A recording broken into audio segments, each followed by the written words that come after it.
Assolviamo l'impegno preso in Consiglio regionale, ricordare Valeria Solesin in maniera adeguata, quindi intitolare la sala della biblioteca della regione a una studiosa, una ragazza che aveva dato molto allo studio, che stava impegnandosi molto anche appunto per tramandare e trasmettere i valori in cui appunto si era impegnata.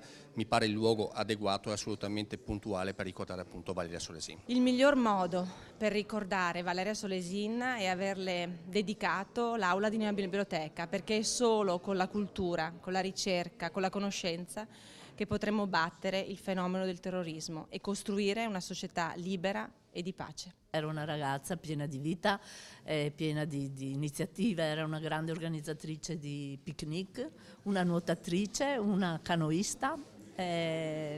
Possiamo ricordarla così, oltre che una studiosa. Era una studiosa, sì, ma avrebbe sicuramente fatto molto bene da questo punto di vista, ma non aveva mai trascurato la vita di tutti i giorni, le amicizie, molto legata alle amiche, agli amici, alla famiglia, alla nonna.